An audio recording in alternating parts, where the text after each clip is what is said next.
This is the Leo CLIMACO podcast. Welcome to another episode of the Leo CLIMACO podcast. I'm your host, Leo. Today, we have a very special guest. He is currently in the Army. Thank you for your service. He's also a life coach and a leadership coach. He also runs a PR firm. Please welcome Deven Rodriguez. My man. Nice to be with you. Nice to meet you, man. Thanks for being here. I appreciate you having me on, man. And it's my pleasure. It's good to be out here. We're only 20-ish minutes away from each other. So that's why we had to make this happen. I'm so happy we did. Thank you. This is a great studio setup you have here. And it's a real honor and a privilege. I can't wait to do this. I appreciate you.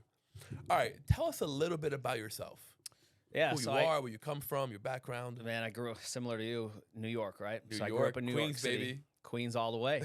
And I grew up in a part of Queens that many people don't even know exists. It's called Broad Channel. It's out by the Rockaways. And I know exactly where Broad Channel is. It's right on the water, and it's crazy because people that live in Queens, it's despite it being like the biggest borough in New York, right. I say Broad Channel. People are like, where is that? It's a 1 mile long island totally surrounded by water. And nobody ever goes there, quite frankly. So I grew up there, and I moved when I was in the second grade. I moved from one area in Queens to Broad Channel. Okay. And for about 6 years, I really went through a lot of bullying. So that period in my life really shaped who I was, and who I'm going to be. So after that, went off to high school, and this is kind of where things really started for me. There was a couple of different periods along that time that really struck me. The first of which, I had my family, we didn't have much money growing up. We middle class, typical. My dad worked. My mom was sick, so she couldn't really work. Where'd you go to high school? I wanted to go to Christ the King. Okay. I thought I was going to be Christ the King very well. I was going to be the next Michael Jordan. I only ended up being 5'6.5". So I mean that didn't happen. But anyways, so I really wanted to go there to play basketball. I had these illustrious dreams and so forth. But I didn't have the money to pay for it. And I applied for a scholarship that's for Italian Americans. So I'm half Italian and I'm half Panamanian. Okay. Nice mix. Yeah. Who's who? My mom is Italian, and then my biological dad, he's not really in my life. He's Panamanian. So down here, you used to see it. I say, my last name is Deven Rodriguez. And then they try to speak to me in Spanish, and I'm like, no hablo español. so down here, it's tough. I got to learn Spanish. But I applied for a scholarship, and they came back, and they were like, yeah, we're going to give you like $2,000 a year. The high school was about $8-9 a year. Wow. And we couldn't afford it. So it's a lot of money back then. Oh yeah. So my parents, still now, but even more back then, they wrote a letter, and an anonymous donor funded the rest of my high school tuition. Wow. So she paid like $35,000 or something out of her own pocket. Do you know who? No, I still don't know to this day who it was. That's beautiful. It's incredible. So I've been blessed with these people throughout my life who made it a point to give without saying that they gave. Right. So I went to high school, and wow, that's beautiful. It was an incredible moment. And then sophomore year, so you got to go to Christ the King. Yeah, I got to go there. Yeah, heck yeah, I did. So take the bus there every morning.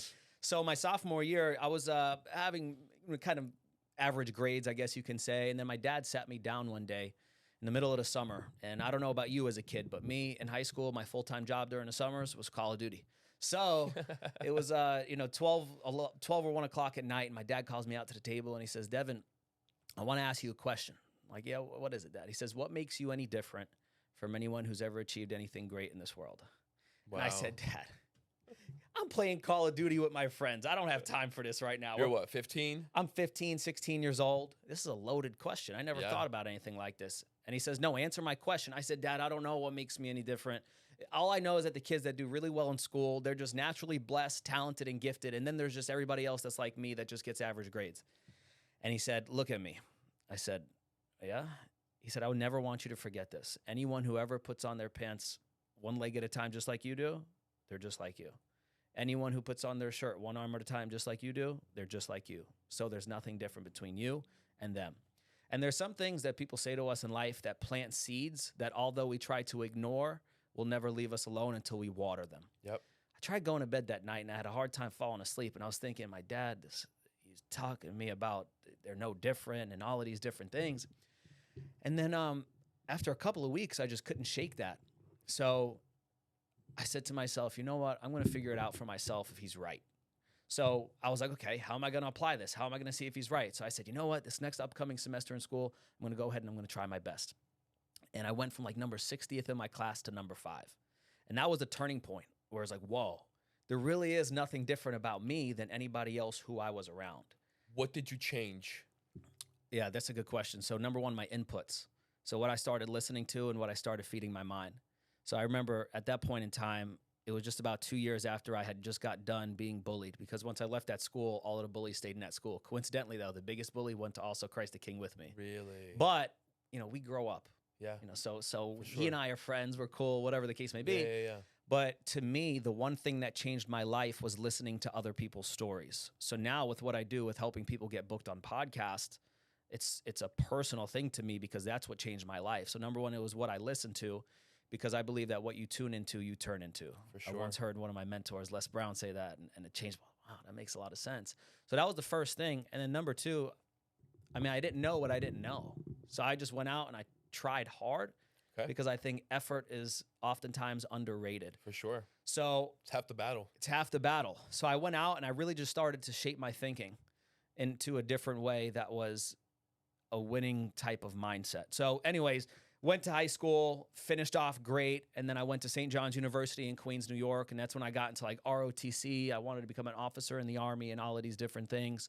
So graduated college, became an officer in the Army. What made you want to go?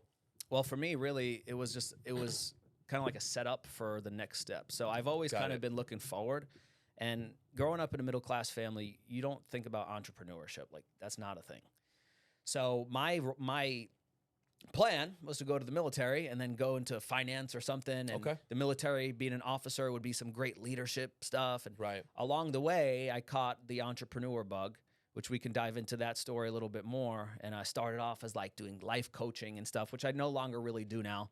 The only thing that I do at this present moment, and there's a lot of stuff in between that we can dive into, is I have a company called podcastguest.io. And what we do is we simply work with high-level entrepreneurs who have already massive amounts of success in their business, but now they just want more exposure and visibility without having to pay for ads or increase their ad spend and so forth. So, I mean, there's a lot to dive into there. Oh, for sure. And we're going to. For sure. I was reading your bio, and there's a portion of it that says that you felt like a reject. What made you feel like a reject? Yeah, I think because hold on, I'm sorry. Go ahead. I just feel like a lot of people growing up felt that way or feel that way. So if they can hear your perspective of why you felt that way and what helped you not feel that way, could go a long way. I think most people, I'm going to tell you my experience at least, there's nothing worse growing up as a kid or even as an adult, because as an adult, you're more conscious of the influence of kind of societal norms. Right. So as a kid, you don't really know about that. But the thing that you don't, as a kid, you don't know what's right or wrong, but you feel what's right or wrong. So as a kid growing up, and for me, it was the color of my skin. So I was bullied because I was a little darker than everybody else, and it was a tough situation. So I say I felt like a reject because I didn't have that level of acceptance by others. Therefore, it caused me to love myself less. Got it. So how I looked at loving myself was, well, if they're not accepting me, why would I ever accept myself? You know, and I think a lot of the times now, what really changed that for me was understanding that I love to be alone. See, a lot of the times we don't like to be alone because we think it's a scary place to be because we have all of these thoughts that we don't want to have. I'm very similar. But there's a quote by Wayne Dyer that I really love. He says something along the lines of, there's no need to worry about being lonely if you like the person that you're alone with. So I really beautiful. had to work on building that person that when I looked in the mirror, I could actually smile back. And that's still something I work on today. Is it's not always that simple. Right. So, yeah, I mean, when you go to the park and you can't play basketball and you ask why, and it's just because the color of your skin or whatever it might be for someone, right? And we all go through things as kids and so forth. So I'm not saying my battle's any harder or easier than other people. It was just what I went through as a kid. It was my experience. Right. But the one thing that I'll say about rejection is that it can either make you or break you. Sure can. And this is especially true as an adult, entrepreneur, business owner, etc. I believe that the level of success that we have is the level of rejection is equal to the level of rejection that we're willing to face. So as a kid, I remember one time I came home from the park after I was just beaten up in the playground, and I came home with a bloody nose, and I was kind of like crying walking up the stairs, and my parents came out and they're like, "Deven, what's wrong with you? What happened?" And I told them, "Mom, I got beat up and all these things." And my dad looked at me and he says, "Son, we're going to have to move you out of this school. We cannot continue to watch you go through this, because sometimes in life, the things we go through are harder for our parents to see. They feel helpless. Yeah, than it is for us, because it kind of becomes normal to us." Yeah. So they said, "Deven, we got to move you." And I just looked at them and I said, "Mom, Dad, I'm not going anywhere." And that right there was the best decision that I could have ever made in my life, because it laid the foundation that any obstacle is an opportunity. How old were you? Maybe 10. So this was subconscious. I didn't know. Right. I didn't know I was doing this. Yeah. But there's some times in life where when we're in the moment, it doesn't make sense, but only when we look back, it does. There's a quote I really love, and it says, "Coincidence is God's way of staying anonymous." And I believe that was one of those coincidental moments that really shaped my future. So, I mean, rejection, we face it every day. I still face it every day. It's that resistance to want to do something but then not do it. So Yep. if somebody's watching and they're going through that resistance, it's never going to weigh, but it's the ability to quiet it and act despite it that will get you to the next level. You mentioned God. What role does God play in your life? Oh, for me, it's everything. It's everything. I remember it was junior year of high school. Mr. Franzetti. Never forget him. Mr. Franzetti. Shout out Mr. Franzetti. Shout out Mr. Franzetti. I remember I would always go to get tutoring for my SAT. And they would close down half of the school so I could only walk up one way. Okay. So every day when I was walking to the math tutor, Mr. Hartman, shout out Mr. Hart, he's no longer alive. Love that guy. But I would always see Mr. Franzetti walking down the hall into the chapel. And I'm like, this guy's doing this at the same time every single day. So he was my English teacher. So I went to him one day and I said, "Mr. Franzetti, if you don't mind me asking you, I see you going to the chapel every day." He said, What are you doing?" He said, "Well, I'm just spending time and I'm talking with God." He said, "You should really try it out sometime." I said, "Mr. Franzetti, that's not for me, man." I grew up Catholic and I got baptized and made my communion, the whole 9 yards. Same. But I just wasn't actively practicing in my faith. Right. And a week goes by, 2 weeks go by, and he says, "Did you go to church?" Or I said, "No." He says, "Okay, listen, I understand it can be intimidating. Here's what I want you to do. I just want you to take 5 minutes. I just want you to go in the last pew in the back of the church, and I just want you to sit there." And then he said, "If you like it, go back the next day, sit in the back, and then eventually I just want you to move forward, keep moving up, closer to the tabernacle where there's Right. God's body." So I said, all right. So I went and I trusted Mr. Franzetti, one of my favorite teachers, and I sat in the back and I was like, all right, I'm ready to feel God. And then I didn't feel anything. And then this went on for 2-3 weeks. I went to Mr. Franzetti, I don't feel nothing. What's going on? He said, "Deven, just be patient." So I started to go and I started to move up. And within 2 to 3 months, my entire outlook on life really started to change. And I got, number one, more connected with myself. Number two, more connected with others. And number three, my entire perspective of life was so much more optimistic. I was looking for the positive when I used to look for the negative. There's a law of polarity. Right. For every left, there's a right. For every up, there's a down. For every sure. So I started to look for the positive side of every negative that I was in my life. And that just changed everything for me. And now, it's tough because oftentimes we think we need faith only when things are bad. I found in my life that I need faith, especially when things are going well. I agree with that. So for me, I just went to church for the first time in about 10 months the other day, and I loved it, man. So I think as entrepreneurs, it's really easy to forget about God because we get so caught up in a lot of the godless things around us. Right. So for me, it's really taking time to meditate. I do it twice a day. And I believe that our subconscious mind is really where God lives within us. So doing that, man, it's everything, because there's been points in my journey where I've had negative $200 in my bank account and I didn't know how I was going to make it. And then somehow, some way, something happens where I've been able to make it. So to me, it's everything. And it's not worth doing unless God is involved in it. What do you think it was about going to church every day for 3 weeks that woke something up within you? Or do you think that was just a coincidence? But not a coincidence, right? I think it exposed me to something new, right? The law of exposure. Once you're exposed to something, you can't be unexposed. For sure. So I think a lot of the times we say we don't want things in life or we don't like things in life when we haven't even experienced it. It's like the person, you like Indian food? No, I hate it. You ever tried it? No.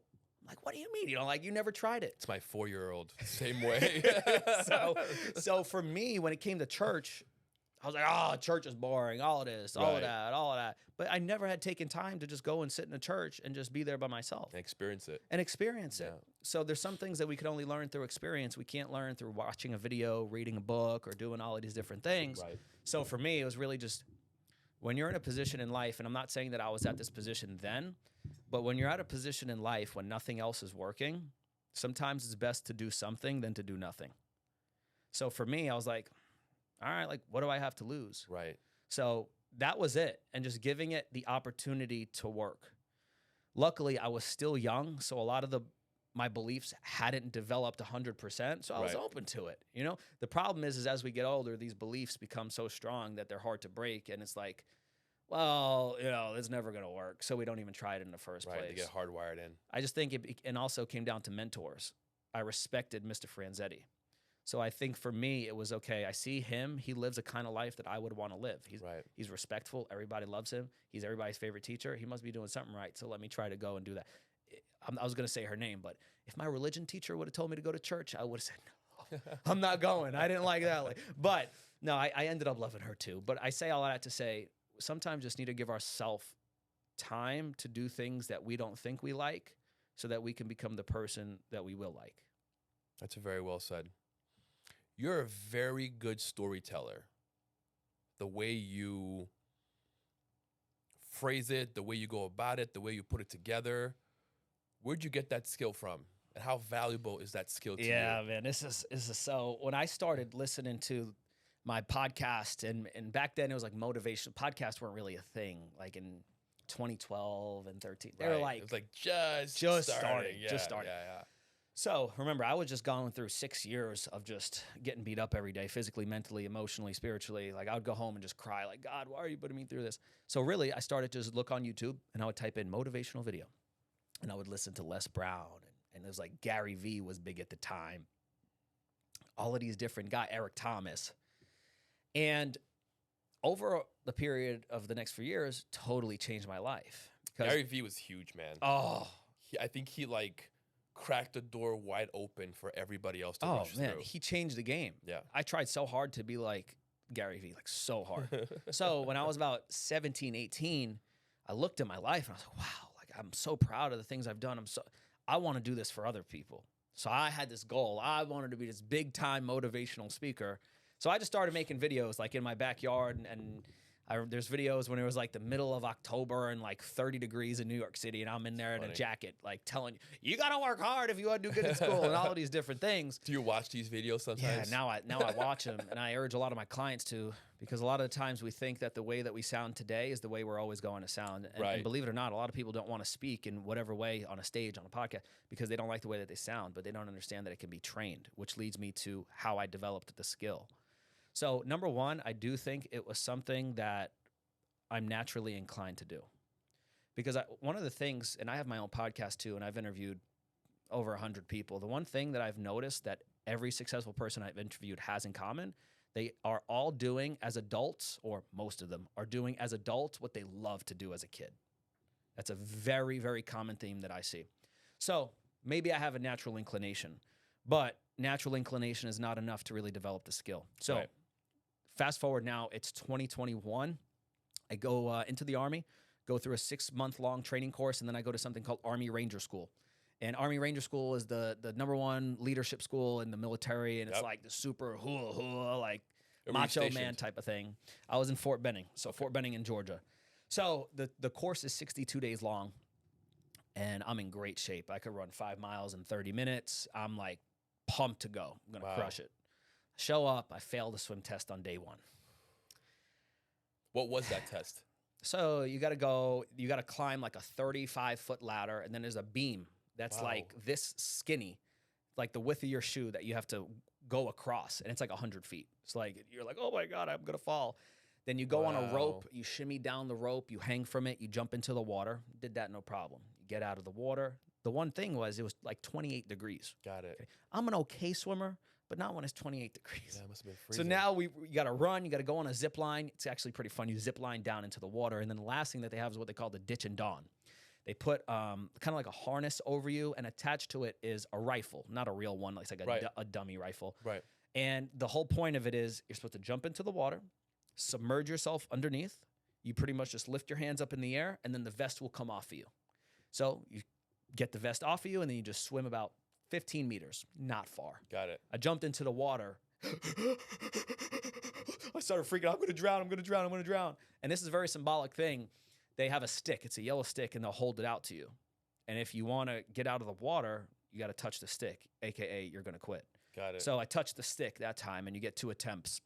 So I went back, and they put you around a fire pit, and you're supposed to make you warm. And I'm just jackhammer. I'm like, it was so much worse being by that fire pit. So I'm like, all right, calm myself down, use the personal development tools and tips that I have. And I got back in the water, and I submerged myself, and I started freaking out again, but I took some conscious deep breaths. And then I started swimming, and I just started freaking out again. And I touched the pole. You know, it's funny, though. This time, I, like, tapped it with my finger, and I let go. I was like, no, I'm good. He's like, no, you touched the pole. Get out of the water. Wow. And I was like, no, look at me. I'm swimming. And they told me to get out of the water. But there was something in that moment that, I don't know if you ever had this experience or anybody that's listening, but where you go through something, and to most people, it would be like a catastrophe. But for you, it kind of felt like it was for a reason. Right. 100%. And I went on Instagram like 2 days later, and I posted something on a story. I said, I just received the best news of my life. I had people blowing me up like, what's the news? I didn't have any news. I just knew that something great was about to happen. One of my friends, this is 2021, like I was saying, she invited me to Clubhouse when you needed an invite to go on the app. I remember that. So the first room that I see pop up at the top of my screen, it says, Hungry to Speak with Les Brown. I'm like, this cannot be real. I had one of those fangirl moments. Wow. I go into the room, and I'm listening to Les Brown. He's talking about, I'm going to teach you how to tell your story. I'm like, he's going to teach you? What is he talking about? Sure enough, he says, I'm opening this program called Hungry to Speak, where I'm going to teach you how to share your story, craft your message, monetize your message, tell your story, do all. I'm like, Amazing. Oh my God. And then he got to the price. And he says, and it's just $297 a month. I was like 22. I had never invested any money in myself. I heard that. Wow. Like, $297 a month. Who would ever pay for something that expensive? So I was like, oh man, I really want to do this. So I called my dad. I'm like, Dad, you know Les Brown? He's like, of course. He's offering his coaching program $297 a month. And he's like, well, do it. I had just bought a house, bought a new car. It's like all of these different things. I was like, no way I could afford this. And he said, you need me to lend you the money? I said, no, Dad, I don't need you to lend me the money. And then he said something that's very important here. He said, well, figure it out, because this is something you need to do. I once heard a mentor. Good advice he gave you. Oh, yeah. I once heard a mentor of mine say, never let a dollar bill be bigger than you. And that's something that's something that I've always kept with me to this day. So whenever I make a decision, whether to invest in something, like a practice that I literally do, if I had it in my pocket, I would take it out. Actually, I wouldn't, because you might steal it from me. My credit card, I'll hold it in front of me, and I'll just ask myself the question, are my goals and my dreams worth it? And the higher and higher and higher and higher you invest, like the more serious that decision becomes. For sure. But that started it for me. So I joined his coaching program. It was a group program. I got an email one day that said, sign up here for your onboarding call with somebody on the team. Signed up for the onboarding call. A week goes by, I get on the call. Right. It was Les Brown The man himself. on the call. I was like, oh my God. I didn't know what, I didn't even know what to say, what to think. And he doesn't say hi. He doesn't say, how you doing? He says one thing. Son, what do you want to do with your voice? Now, at the time, I really wanted to be a big motivational speaker. So I said, sir, I'm going to be the greatest motivational speaker in the world. And he said, well, let's get to work. Here's what I've noticed about mentors. Mentors have a lot of mentees. Oh, yes. But a mentor will take a special liking to a mentee that they see put the work in. For sure. So I joined his group, and in the Facebook group, every single day I'd post like 3, 4, 5 videos. And soon enough, he was like, let's get on a call. I got on a call on Zoom. Soon enough, it was, here's my phone number. Call me whenever you want. Then it was him calling me on my way home from work. Hey, just wanted to check up on you, great one. That's How are you awesome. doing? But I say all of that to say that it was all through mentorship that I was able to learn how to strategically craft a story and take the audience on a journey. A lot of people, a lot of entrepreneurs, they have such a big ego and they just think, oh, I'm the greatest speaker ever. They don't know what they're doing.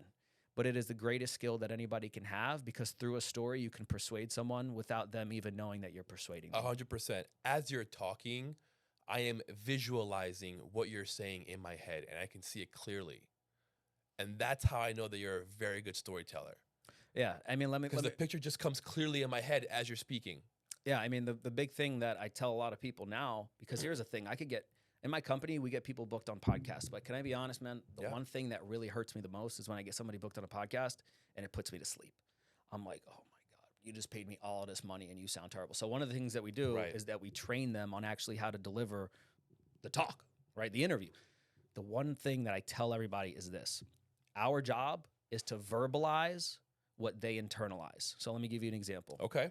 What I mean by that is there's so many people right now that probably feel alone, afraid, desperate, but they would never tell anybody this. They would only tell themselves this when they lay their head down at night on their pillow and they have all of these thoughts, but they come in phrases. They sound like, I don't know how much longer I can do this. Is it ever going to work out? So when I speak and I tell a story, and in my stories, I'm going to say, and I sat there like when I got out of the water and I just thought to myself, like, what's going to happen next? Am I even good enough anymore? So now the audience is listening and they're like, that's like what I'm thinking right now. So it's just being able to verbalize the things that people internalize. To connect with them. Because the number one rule is to meet people where they are.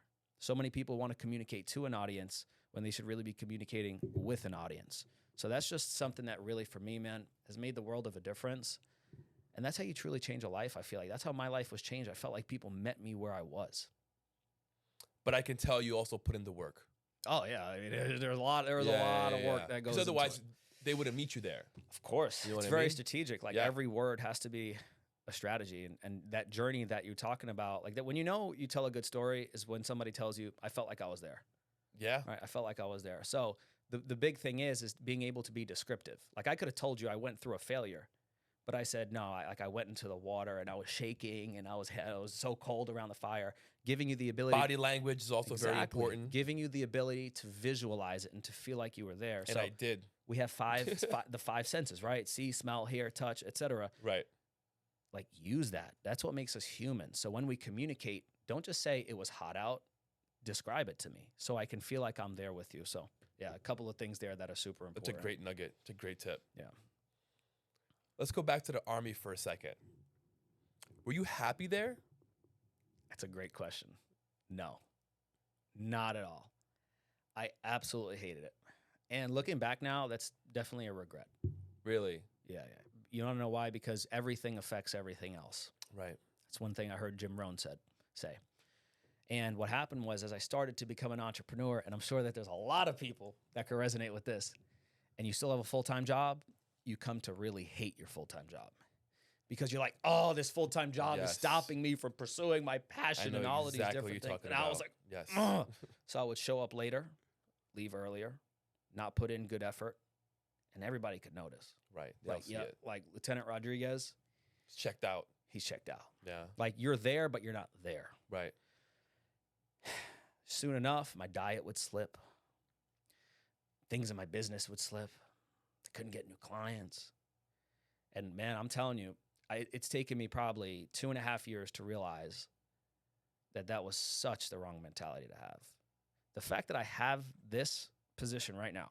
Right. And if somebody's watching this, if you're watching this and you have a 9-to-5 job, you need to understand this, that your job is your business partner. 100%. Because it's given me the ability to fail. And have a roof over your head. And have a roof over my head.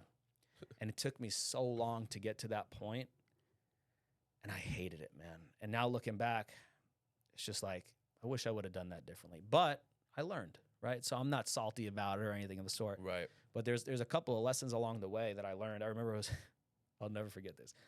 We went out in what they call the field. The field is you go out and you sleep in the woods. Okay. And we would go out and we would do training exercises where we like shoot guns and all of these different things. And one night, man, it was the worst rainstorm I ever saw. And we're sleeping outside. Wow. So I would sleep in a tent outside in the middle of the woods for 2 weeks. Okay. At least you had a tent. Oh yeah, at least I had a tent. Man. There's been a lot of times where you don't have a tent, and we were on a range, and on this range, the targets, which were the enemies, Right. we had to go out at night and turn them off so that the battery didn't die. So now it's like a freaking tornado, Man. raining, all of these different things, and I'm out there, and I'm with this other lieutenant who's senior to me. Okay. So we're walking, we're doing our thing, and my captain, who's like the boss of us, he told me that you're in charge of turning those off. But I'm with the senior lieutenant; he's gonna take care of me. So I go out, and we're turning them off. And finally, like the last one's like 1,000 meters away, and it's just coming down. He was like, "Let's just leave it." Oh boy. I was like, "All right, you don't gotta tell me twice. I'm gonna hop back in my tent. I'm soaking wet. I'm gonna go back to bed." Wake up the next morning, all of the freaking targets are dead. Oh, because you left that one on. I guess we didn't turn. There was a lot more that I didn't know that we didn't turn off. So like Got it. 90% of them were dead. Wow. So now we can't train. And my captain, Captain Rogers, this dude is like the epitome of excellence. Like you just look at him, he looks like Superman. Wow. I swear to God, I'll never forget the guy. And he takes me out and he says, "So you know, there's 3 types of people in this world." He says, number 1, there's a person that sees a problem and says, "That's a problem." Number 2, there's a person that sees a problem and solves the problem. And number 3, there's a person that sees something and says, "That can be a problem, but let me solve it before it becomes a problem." And he said, "You're acting more like the first person. The person that just sees a problem and says, 'That's a problem.'" And for me, man, like it hurt, I bet. but it was like, That was your captain. yeah. But it was like, whatever. I got my business. So I just treated it so terribly, but it affects you. It Yeah. builds bad habits within you. So yeah, it was not a good relationship. But now, man, I freaking love it. I'm in Southern Florida getting paid a lot of money by the military to be down here. And it just provides me with such opportunities and blessings, man. I would have never been able to do the things in my business had I not had this opportunity.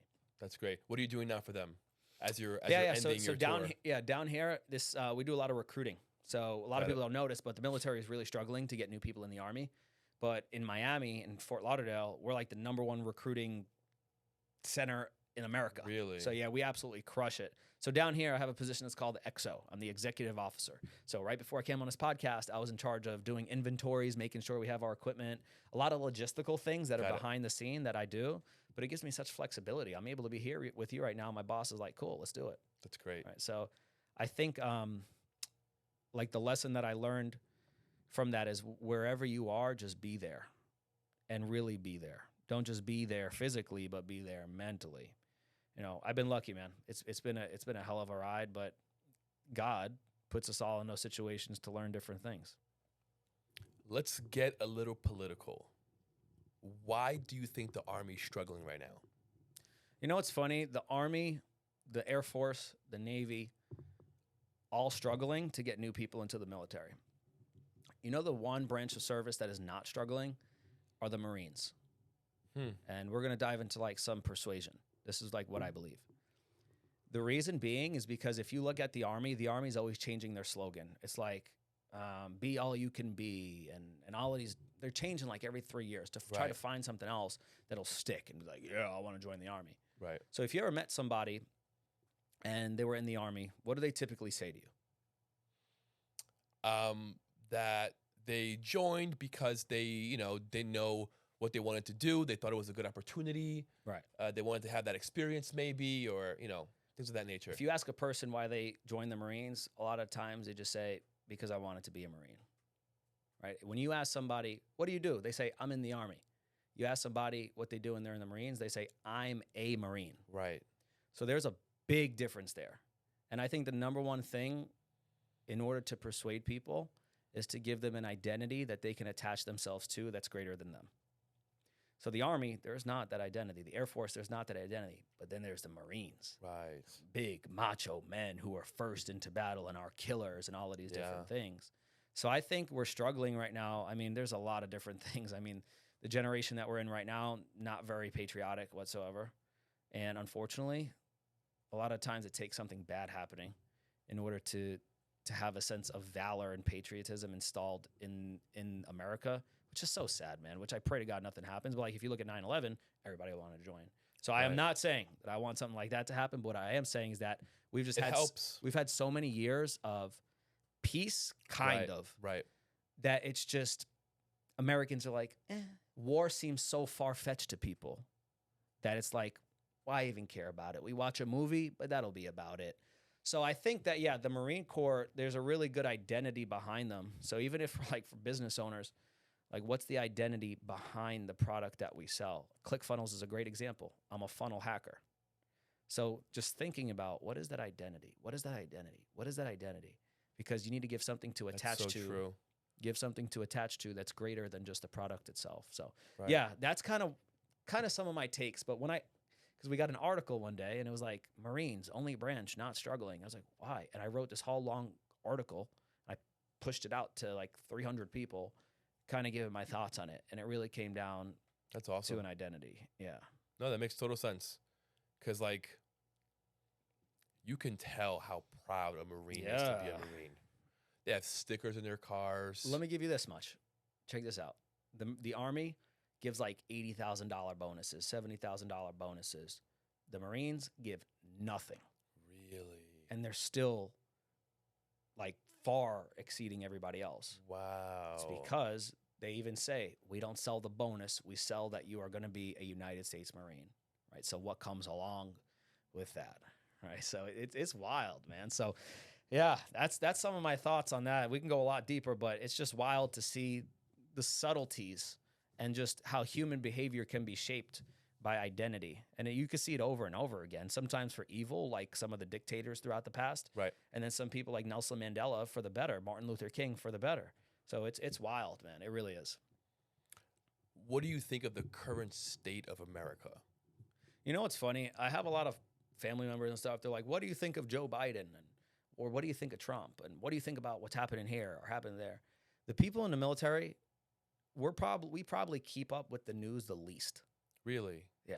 Which you would never think, because if anything were to happen, we would be the first ones to be affected. Right. Right, which is wild. It's like we have no idea what's going on. I personally don't keep up with the news, have no clue what's going on. I'm kind of happy to say that, because like what you turn into, what you tune into, you turn into again. Right. So for me, I mean, here's the reality of the situation. I think too many people place their power in what's happening outside of them. So I do not really care what's happening in the government or now. With that being said, you know, there's some stuff happening out there which probably a lot of people don't agree with. I'm trying to think of something that I know of, but Right. realistically, No, I want your honesty. dude, I don't know what's going on. Yeah. So That's you know, to an extent, like, of course, I know the basics and like what's going Right. on with immigration and people coming across the borders and Right. so forth, but it doesn't really affect me, man. You know, so I'm like, Yeah. I don't really care unless it's affecting the people that I love, which some people might disagree with. Totally cool. And I hope you become a politician and change the world for the better. But I'm only going to change or try to change the things that I know that I have control over. I love that. I want to ask you a question. I read that you became a valedictorian. I've never met someone who has become one. And I want you to break down for me exactly what that means and what that meant to you. Man. So growing up, I was never the smart kid. So like I was one of those kids where, you know, there's some kids where you just like, he's a nerd. Right. for lack of better words. Yeah. Like you just looking at me like, you don't, you know. You're a but bookworm. Yeah. I was always playing sports, playing basketball, running track, doing bodybuilding, like all these different things. So going to college, my dad set out a goal for me. He's like, Devin, I want you to get a 3.7 this first semester. Like, I guess, okay. Now, mind you, I had done very well in college. I had built 2 years of great momentum where I was like the top of my class pretty much. Okay. But it was college. You know, everybody says college is so hard and so much more different, whatever. Right. So I went in first semester. I ended up getting a 4.0. Perfect, straight A's. Wow. It's awesome. It opened my eyes to what's possible. Right. See, a lot of the times we don't know what's possible because we never gave ourselves the ability to experience what's Right. possible. So for me, that opened my eyes to see, okay, this is possible. I can do this. I can do this. Yeah. Yes. So I went ahead and I made it my goal that second semester. Let's get a 4.0 again. And I did it. But one of the things, there's a couple tactics that I really used along the way. I knew what the end result was far before it was ever done. So one of the things I would always do to hold myself accountable before every semester, I would go on Facebook because that's where like all my family is. And I would post, I'm so happy and grateful now that I just got a 4.0. And people are like, huh? Like it's September. The semester just started. Right. I was like, yeah, I know. I just know that it already happened. And it happened. And it happened every time. Some people thought I was like so cocky and braggadocious. It is what it is. Probably was a little factor of that too. I'm not going to lie. But, things got hard my sophomore year. I switched majors. Government and politics was my major freshman year. And then it was business management in my sophomore year. So what that meant was I was behind. So I had to take 21 credits, which is like 7 classes, where everybody else had to take 5 classes, and I was in ROTC. So you were a busy boy. Man, I was so busy. But I knew what my standard was. I was like either going to get this or I was going to die trying. And I remember one time. 50 Cent. That's it. I remember one time I was a sophomore. It was my first semester.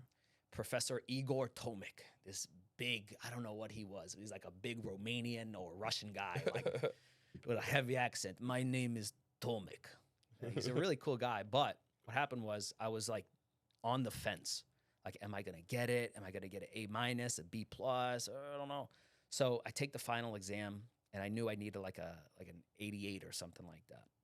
And he sends out the scores, and he's like, yeah, you got like a 92. I'm like, yes, I got it. I got an A. The report card comes out, and I got an A-. Whoa. So it's like, professor, what happened? And he gave me all of my test scores, and I noticed that one of them was wrong. I was like, damn, I already moved out of my dorm. What do I do? Luckily, I had kept the Scantron to the test. Really? And it was in my dorm, and I don't know what they call them, but like there was students who were also in charge of the dorms. Right. I don't know what they're called, I forgot. But I texted him. I said, Justin, I need a favor. Go to my room. There's this blue binder, and I need you to go and grab the Scantron and send me a picture. And I was crapping my pants, man. So the professor had scored one of your tests wrong? He scored it wrong on accident. So I sent him the picture, and he was like, "Oh, I'll fix it, no problem." Wow. And I got that. But here's the thing, the one thing that really changed it for me was when I went to Dean Delano's office, and she said, "You got straight A's so far, and you're doing good. This is my second year." She said, "You're doing good. If you keep it up, you're gonna get the gold medal." I was like, "What's the gold medal?" She said, "Well, the gold medal is what we give to the valedictorian of the college. So there's different colleges, the business school, pharmacy, et cetera. So to the valedictorian of the business school, we give a gold medal." I was like, okay. And before I was really like confident in myself. So I looked at her and said, "Dean Delano, I'm going to get that." And mind you, usually like 1 or 2 people got it a year out of like the 2,000 that graduated. And she's like, "Yeah, whatever." So I went online and I was curious, like, what is this gold medal? Right. So I went online and I looked up St. John's University graduation. And I fast forwarded to the part where the people that were getting the gold medal got the gold medal. And what I did, man, I closed my eyes just like this. And as Frank Obermeyer, I remember his name because he was a handsome blonde gentleman. He's a really good guy.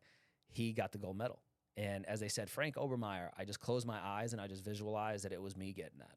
And I got emotional. I started to cry. It's amazing. And that was the first time that I really understood the power that our emotions have and the outcomes that we get. Our brain does not know the difference. No. And I didn't understand. I read about it and stuff, but I didn't know it. But I became so emotionally connected to that outcome that it was just a matter of time before it happened. So there was times where I'd get like a C at the midterms, and then I'd have an A by the end. People are like, "How did you do it?" I'm like, "I don't know. I just did it." Right? So for me, it was awesome because it proved to me what I could do. I think that when we have a desire that is something kind of like beyond us, right, it really pulls us. So many of us try to push toward a goal. I think it's so much better to be pulled by a goal. 100%. And power versus force. I was pissed off though because my graduation was canceled due to COVID. Oh, so I wasn't able. I man. was like, damn, I really wanted to be the speaker and stuff at that graduation. But for me, it was not even via Zoom. Yeah, I mean, but like they didn't have a speaker. I didn't even want to do it at that point. Yeah. But for me, it was just that satisfaction of knowing that I gave my all and that it doesn't come natural. I think that there's just something to that. When it doesn't come natural, but you can still do it, that's when you really develop some confidence. When you outwork talent. Yeah, and that's been something what it is. Over the period of my life, always something. And that stemmed from my dad. I would always tell him I want to be in the NBA. he would always joke. He always jokes. He says, "Devin, you can't be in the NBA, but you can be in the MBA." I'm like, "Dad, what's that?" He says, "The Mexican Basketball Association." That's always it. He said, "Yeah, you could be a center down there, no problem." That's hysterical. But he would always say, he says, "Devin, you can never be as tall as them. You might not ever be as fast as them or as strong as them, but you can develop your mind just as much of them as them, if not greater than them." And that right there, he said, your mind is just like a muscle. You just have to train it. Yep. Started reading books, listening to tapes, all these different things. So, yeah, man, that was it was just a wild time. And then really, I think it's putting yourself in that position where you can just prove that to yourself over and over again. I think that's really what it comes down to. And it's tough, though, sometimes, man, because it's just like we're talking about rejection, fear, and all of these different things. Right. They pop up. Sometimes they For still win. Imposter syndrome. Oh, man, all of that stuff. Yeah. Is that what led you, that mindset, that drive to win and succeed? Is that what led you to elite ultra marathon? Yeah. I was a huge David Goggins fan. I was one of those guys that could pretty much, I could Get hard. stay hard. Don't even get stay hard. Yeah, like all of his videos, I would memorize those things. A dog never gets full. He's always hungry. And I'm like, yeah. So anyways, I was watching him and he's like, yeah, I do these ultra marathons where I run like hundreds of miles. And I'm like, yeah, if he could do it, I could do it. So I never ran more than like 15 miles because I did run some track in high school. So I signed up. I was in my car and I was like, all right, like screw it. Hysterical. I'm going to sign up for an ultra marathon. Now, In New York? Yeah, it's in New York. New York. So there's levels to ultra marathon. Ultra marathon is pretty much anything over a marathon, 26.2 miles. Got it. So the kind of the smallest one starts at 31 miles, and then it goes up from there. Got it. So I went online. I signed up for 100 miles, 105. Yeah, I was like, screw it, let's go hard. Right? So I was like, let's just do it. So the thing was, it was about April, and the race was in October. Okay. A lot of time to train, right? Yeah. The only bad news is I had to go to military training from May until September. Wow. So I had no time to train. So I went to Army Airborne School, jumped out of planes, and like did a whole bunch of cool stuff. That's cool. And then I came back like September 12th. The next day, I had signed up for a 31-mile race. I was like, all right, let's see how this goes. You went to test yourself. Right, let's test myself. Yeah. It was freaking terrible. It was terrible. I mean, I don't want to get vulgar, but when you run, it depletes you of all your salt. So when you go and you pee, if you don't have salt, it burns. Wow. It's like, oh, it's terrible. But I say that not to be like, weird. I say that to say that it really made me understand the importance of nutrition during a race like that. So the next month, I was a little bit more prepared in terms of nutrition. So I would eat a lot of food. Got to eat a lot of food. Got to eat a lot of food. And man, quality food. Quality food. Yeah. Actually, believe it or not, no. No, really? No. Like my go-to is like the sour gummy worms and chips, ramen you noodles. wanted all that salt. You want the salt. You want the sugar, or else you'll die. So Wow, for me, that's very interesting. yeah. Most people think like, you got to have like broccoli And fruits and berries.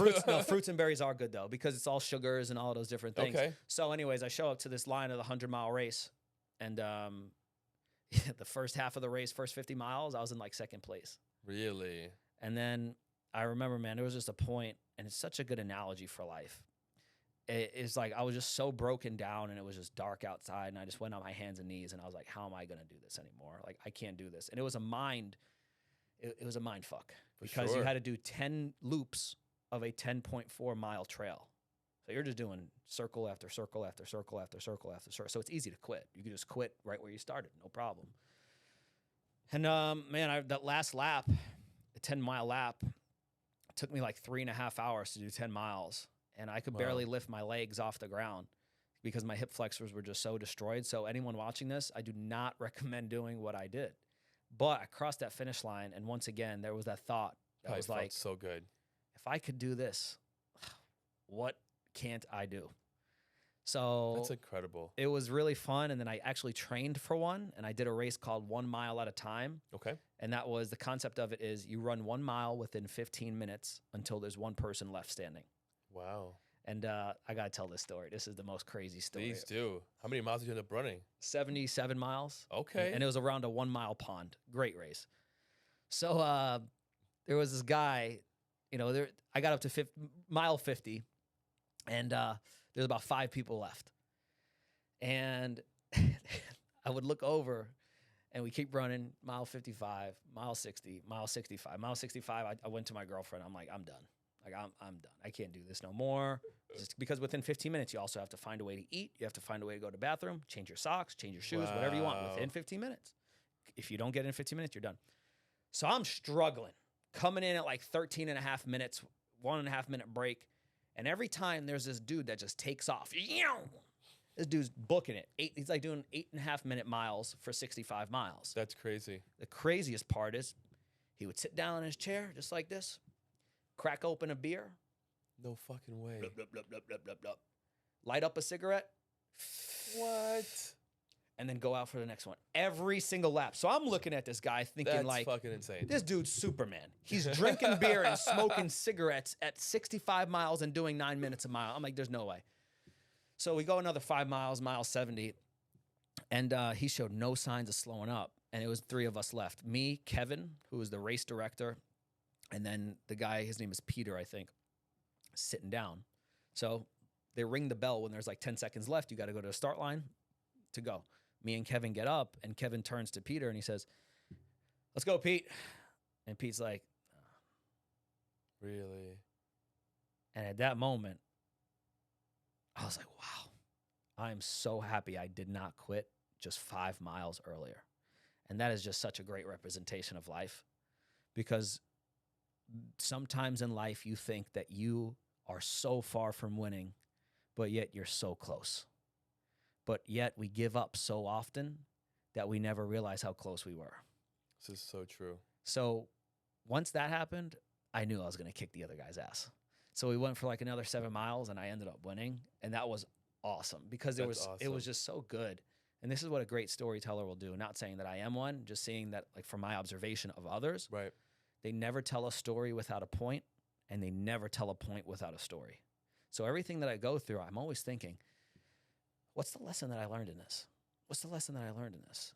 And for me, that's just a great lens where I'm able to take seemingly like ordinary experiences. Be able to zoom out and see the bigger picture. Take ordinary experiences and turn them into an extraordinary story that people can relate to. So that's great. Yeah, man, that was wild. That reminds me of my favorite book called 3 Feet from Gold. Napoleon Hill book. Yes. I mean, it just gives example after example of people who were so close to giving up, but they chose to rise up and push through, and they succeeded. And they were shocked at how close they were. They wanted to give up like 10 steps prior, and they were right there knocking on the door. Yeah, it's crazy, man. It really is. It's like Ed Milet calls it like it's your depth perception. How far away? It's not like I forgot what he says. It's not like a vision perception. It's like a depth perception. I was like, man, that makes a lot of sense. And that has been true at every single phase of my life. Man, I remember sitting at an event last March, not this past March, but like March of 22, I think. And no, last March of 23. And I was at a place in my business where I have no money, negative money. And I got invited to, a coaching program I'm a part of with a guy named Tanner Chittister, Elite CEOs, great program. And I got invited. They had a 2-day mastermind in Miami. It's like just for members only, that type of thing. Yep. And they would give out awards. Okay. And they would also break us up into people in different sections. So people making $10K a month, $50K a month, and then $100K a month. Got it. I remember the first time that they did this. All right, we're going to break up different groups, $10K a month, $50K. I looked at the people doing 50 and 100, and I was like, I don't know how they do that. I was like, that is so far away from where I am. I don't know if I'll ever get there. And then, man, I had a month, like the very next month, I did like $25,000 in a month. I was like, whoa. But a lot of times people don't tell you about the dark side of success. That's what I call it. And that's the fact that when you succeed so rapidly, a lot of the times that can do a lot of bad things to you. For sure. For me, it was, can I do this again? I got lucky. Am I really that good?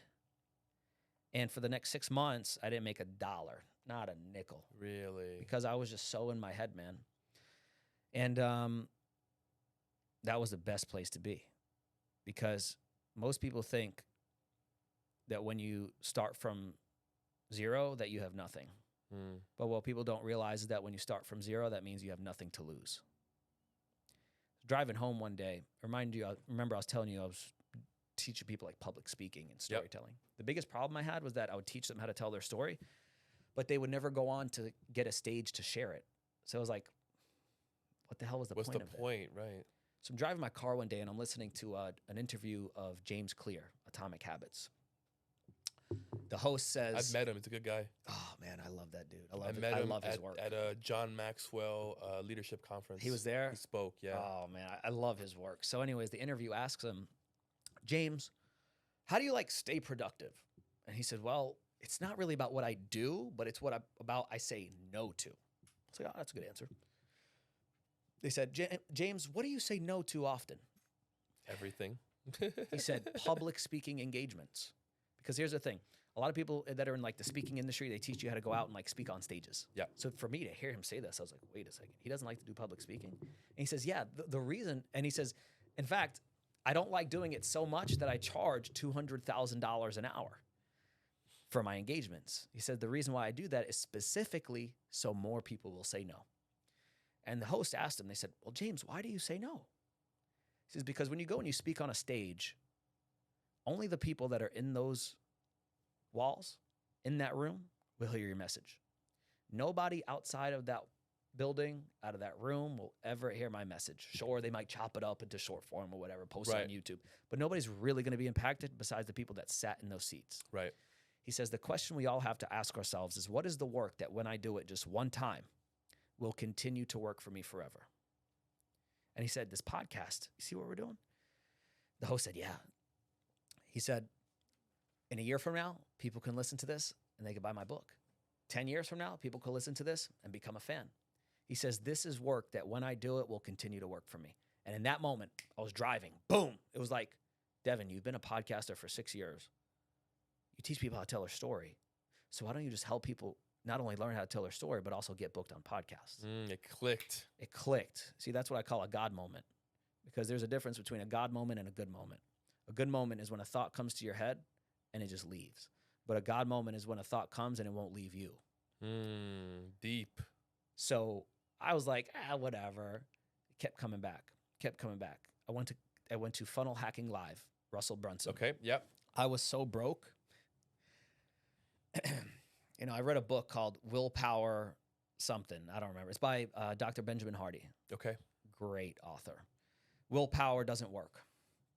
Something like that. And I think it's willpower is not enough. Yeah, something like that. I know what you're talking about. Yeah. So I picked it up and I read it. And one of the things in his book was like, if you want to become successful, act like a success before you're successful. And he gave an excerpt of how a real estate agent was struggling but really wanted to be a success, and they went out and like bought a Tesla Model S, and it was like super risky, but then they like exploded right after.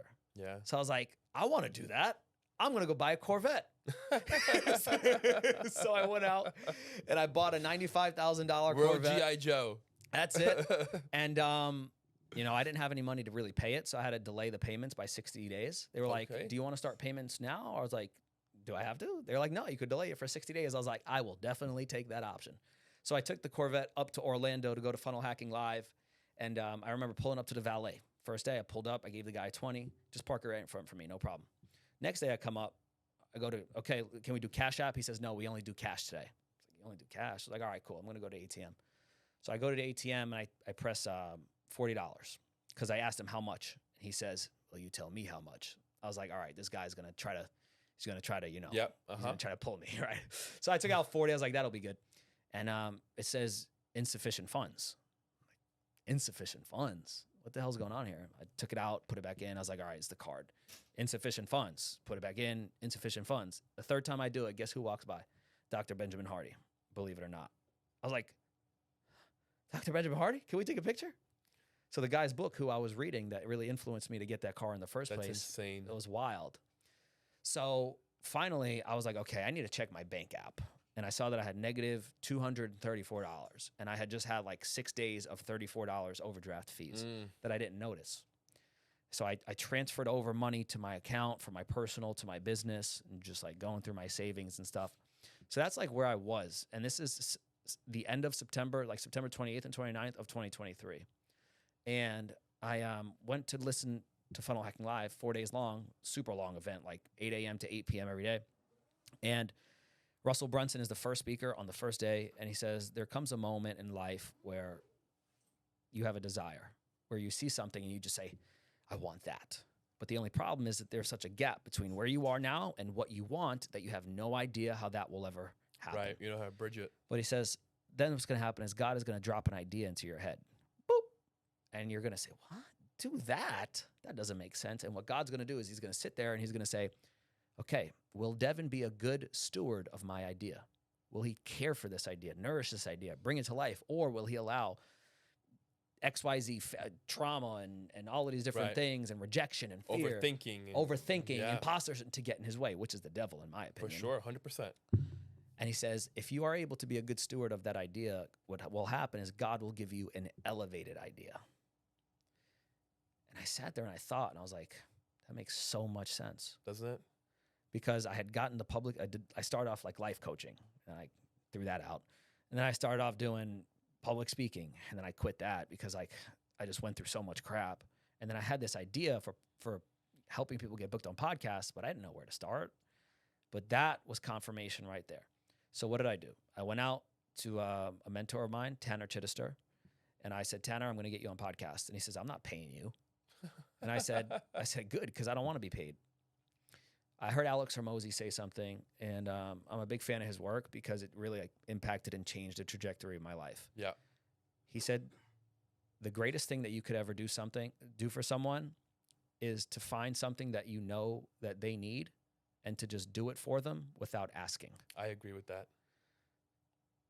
So there was a question somebody asked, I don't remember who it was, that really transformed my mind. And he said, the question we need to begin to ask ourselves is, what do I have that they need? I was like, what, rich people? They have what I need. What can I have that they? But then I realized, like, everybody that's already achieved success, like, they want to be known. Like, they want more success. They want more exposure. They want more of that. Yep. So I was like, I'm going to help people. It's addicting. It's addicting. Yeah, absolutely. So went to Tanner and I just got him on podcasts.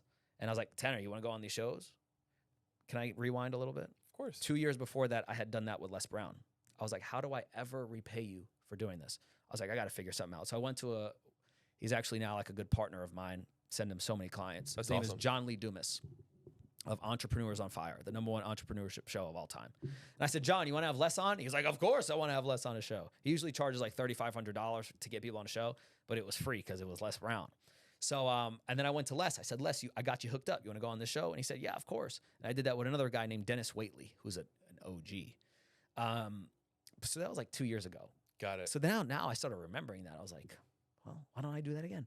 So went to Tanner. I got him booked on like 15 top business podcasts in 40 days. And what I did was smart. I started traveling around with him because I got him booked on a lot of in-person shows, taking pictures, like documenting the whole thing. Here's the thing. If you work for somebody else, the only person that knows that you're working for them for free is them and you. Right. Nobody else knows that. It's true. So everybody started to see what I was doing. That first month, I went from $0 to $65,000 because people started to see what I was doing. Wow. The next month was like $65,000 to $175,000. Wow. And at that moment, I was like, because you were charging. I see. So people came to me. Yeah, my plan was to like help people for free. So you just kept upping your price. Yep. Got it. Yep. So one of my mentors, Brian Tracy. That's amazing. Congratulations. Thank you, man. I appreciate that. So it was wild. And to be quite frank, like revenue hasn't always stayed that high neither. Like I still battle with like some of these mindset things that we're talking about, man. So like some months, I was talking to my coach yesterday. I have like a mindset coach. Her name is Nat. And I was like, Nat, like I'm scared to grow. And I was like, and then we talked through that. So I called up Les one day and I was going through some stuff and he says, Deven, never forget, new levels, new devils. And it's so true, man. It's so true. It's been quite a journey, but that's. So going back to you being in that mastermind where they broke you up into 10,000, 100,000, 50,000, whatever it was, right? and you were looking at people who made 50 and 100,000 and you couldn't believe how they made that much money. No. How did you react? How was your mindset when you accomplished that? When you made your first $50,000 a month, your first $100,000 a month? I think the best one was 10,000, to be honest, because I think we want things in life until we have them. Right. So for me, it was like, okay, and I did the 50,000. I got the $50,000 award and the $100,000 award all in the same month. So it was like, to me, man, I struggled, and I asked my coach this. I was like, I don't find the money to be fulfilling. So it's good to like achieve that. Right. It's really what you do with that money. Exactly. Right? And that's where kind of like the feeling comes into play. Like last month, I was able to take my dad. My mom recently passed away in January. I'm sorry to hear that. Thank you. So we haven't really had any time to like do stuff outside without having her. So I rented a house upstate New York. We went, it was me, my cousin, my girlfriend, one of my best friends, and then my dad. So like money gave me the ability to do that. Yes. So I think that for me, when I was telling you how we opened this podcast, when people went ahead and paid for my college, there was another guy, I'll never forget the story. His name is Pete Carroll. I think his name is Pete Carroll, like the coach. I was going to say the coach. not the coach, but like some super rich dude that lives on a yacht like 24/7, travels the world. Great guy. He would invite me to what they call the President's Dinner, which is the St. John's University's #1 fundraising event. They would raise like $5 million in a night. Nice. Wild. And they would go through the biggest donors. This guy and that guy and that guy. And they would name them. Right. And then they'd always say, and we received our biggest donation of like $250,000 from an anonymous donor. And I didn't know who that was. And then I saw his wife go like, and they just smiled at each other. I was like, that's him.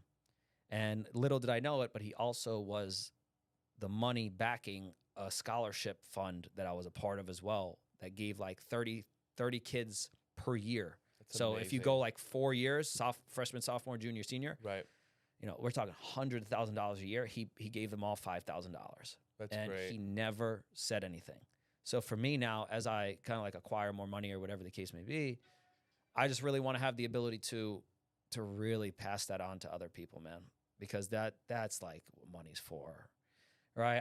I really think so. So like, yeah, it's like cool, 100 grand. Like, how can I bring joy to my people? Because there comes a point where it's like, what is that going to really do for me? Like there's, right. I don't know, a new car or something like that, which by the way, I love it. I love cars and stuff like that too. Same, but yeah, man, the deeper, seeing most garages can only fit two cars anyway. Yes, seeing someone else smile, being able to do something for someone and not have to worry. But here's the thing.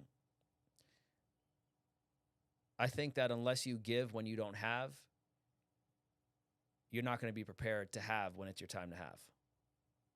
Well said. So for me, it's like, even when I was not having money, I would go hang out with some homeless people and be like, bro, let's go get some lunch. It's like, really? And for me, man, like, I feel so much more alive doing that than when I close a $30,000 sale. For By far. It's like 100%. not even comparable, because it really just like, because you're literally doing God's work. I just want to be a good person. Yeah. You know, so like you were saying, the money is just a vehicle to be a better person for other people. It just amplifies who you already are. 100%. That's really it. Man, how old are you? I just turned 26 last week. You just like 2 weeks ago. turned 26. Yeah. Man, you've lived a lot. Yeah. I mean, You have quite a story, quite an experience. What's the at quote? 26. What's the quote, man? It's not about how many years in the life, but how many life in the years. How much life in the years, right? That's right.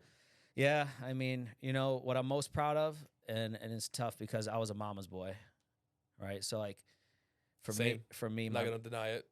my mom is the world to me, and I think the thing that I'm most proud of is that my mom got to witness a little bit of it before she died.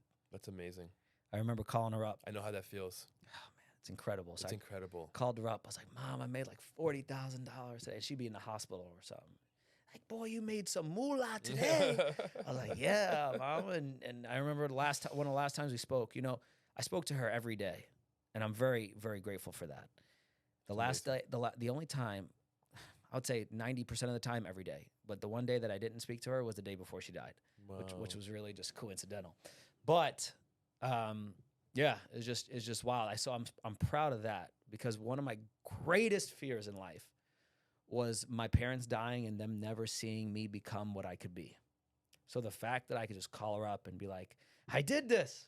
But I think the thing that she was most proud of, I was outside with my dogs, and there's like the dog park, and my dogs just go crazy when other people walk by and stuff. And I said to the woman, I'm sorry about my dogs. And she said, you're so sweet, my son. And like that's so much better than like money. So it's really like the memories that we have. That really puts you on cloud 9. You know what I mean? It puts you all the way up there. Yeah. So make your parents proud. And that's really it, man. So I think it's really about the experiences with the people that we love, and just really being able to do for other people, man. So yeah, it's not always easy. Sometimes I feel like quitting. Sometimes like, damn. Sometimes, why isn't this person doing that? Why are they messing this thing up? So it's hard to keep it all into perspective sometimes. But I think like, really, if I had to boil it all down to one thing, and this used to be the name of my podcast, the One Life Podcast. We only have one life to live, right? So there's no time to wait, and we better act now. That was my motto. So yeah, man, we got a lot more life to live, God willing. So it's great, man. Do you want a family? Do you want kids? Oh yeah, eventually. Yeah, I definitely want kids. Absolutely. I think that's probably the greatest sense of fulfillment, is having children. You're going to be a really good dad.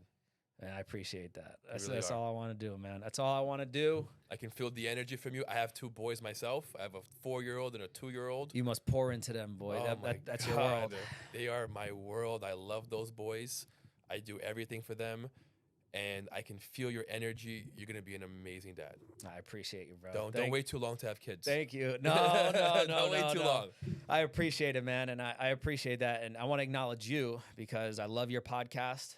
Thank you, man. I was introduced to you by Melissa. Yes, and she's amazing. That podcast was amazing. What an incredible woman. I love her. She's so powerful. She's so powerful, man. And just your work and what you're doing in this world is like, look at that book. Can I hold it? Of course, please. Go for it. I'll give you a copy if you want. Let me see. Go for it. It's The Drive to Success. Let me see this bad boy. The Drive to Success. Yes. You guys see this book, man? This is legit. Thank you, man. There's just some people... There's a quote by one of my favorite authors and just philosophers, Ralph Waldo Emerson. He says that who you are speaks so loudly, it doesn't matter what you say. And for you, man, you're one of those people that you don't have to speak, but your presence speaks for you. Thank you, man. That means a lot to me. I appreciate that. Absolutely. And I'm just grateful for it, man, because this is a great discussion, great questions. And I want to encourage everybody, if they're listening, watching, subscribe to the show. Number one, if you're on Apple, iTunes, Spotify, leave a rating and a review, because this is not easy what this man does. And I want you to know that I appreciate you, and that everybody hopefully listening appreciates you as well, my brother. I appreciate you, my brother. Thank Absolutely. You so much. Thank you. If you have a tip or a nugget that you can give to a struggling person or a struggling entrepreneur, your camera's right there. Yeah, if you're someone that's struggling right now, understand that if you're starting from zero, that is the best place to be. Not because you don't have anything, but it's because you don't have anything to lose. It's really the perspective that we have on that. And one of my mentors always used to tell me, Deven, just give until it hurts. And when it hurts, give some more. It's the law of cause and effect. It may not come back directly from the person that you gave to, but it has no choice but to come to you. So the going is going to get tough, and it's going to get tougher and tougher and tougher. Great book out there, The Go-Giver. Highly recommend it. If you can give your way through the toughness and the going, I really believe that's when our lives start to change. And really, the last thing I'll say is this. Don't chase the thing that you think you want, but chase the thing you need. Man, like money, just, I'm telling you, will not suffice for the things that you actually need. It'll just give you what you want. So, man, I appreciate you, bro. I appreciate you, brother. This is really a great conversation. Thank you, man. Thank you for coming out here. Thank you for being on the podcast. Thank you for doing what you do and being a leader, making a difference in the world. Amen. Let's keep doing it. I appreciate you, bro. My man. Guys, how amazing was that conversation? Just so you know, we are going to continue this conversation, but it'll be for members only. So to join the membership, click on the link down below, and you already know. Hit that like button, subscribe, and we'll see you guys next time. Thank you so much. This is the Leo CLIMACO podcast.